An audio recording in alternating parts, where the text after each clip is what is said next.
We do have the polls projecting Boris Johnson to win a pretty handy majority in this election, but as we've seen before, the polls can get it spectacularly wrong in Britain.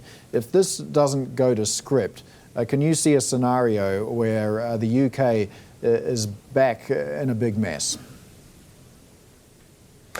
Well, Paul, I think there is always that possibility, and again, it's a brave person that thumps the table in terms of what the election results will be ahead of time. But all things considered, it does look like the most likely scenario is that the Johnson-led Tory government will regain a majority.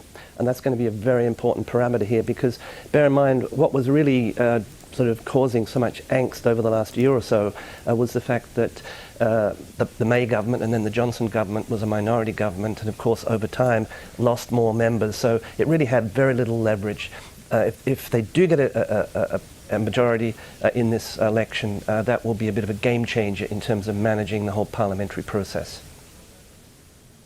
Now, we do spend a lot of time dissecting and forecasting the potential impact of Brexit on the UK economy, but you make a very interesting point that the EU is losing its second biggest economy. What are the challenges for the EU going forward? Well, I think there are a lot of challenges for the EU. You're pointing there to the point that people look at Brexit in terms of the EU going from 28 to 27 member states. But in terms of the weight of the economy, it's more like going from 28 down to around about 10. So this is a big limb being whacked off the EU.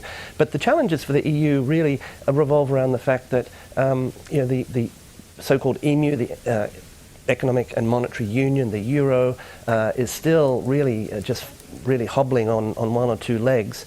Of a four-legged stool. It only has a couple there. That is the monetary union and now some of the economic union, trying to put in elements of banking union, but still a fair way away from being a fiscal union.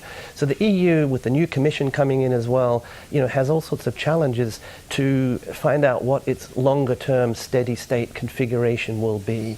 And one thing that sort of disappointed me in this whole process is the lack of strategic thinking and leadership at the EU level in terms of trying to kind of fold in the whole Brexit process to a longer term process of, where does the EU end up as a result of this? I think there's probably been a little bit too much narrow focus on Brexit and putting a lot of the weight on the UK and making life hard for them rather than looking for win-win outcomes.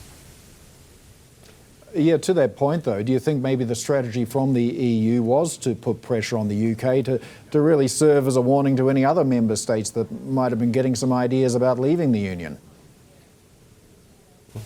I think there's certainly an element of that. I think there's also been an element of, keeping the option alive, Paul, that something will happen and maybe a second referendum and a vote that goes in the direction of actually the UK remaining. So I think they've been keeping that option alive. That option does seem to be dying by the day. But there's always been this narrative that the EU in some sense had to play hardball with the UK to make it clear to any other member states that this would not be a good thing to do. I've always been of the view, Paul, that that's just not the right way to think about a project that has at its heart countries coming together and sharing their sovereignty and building a larger supranational organization.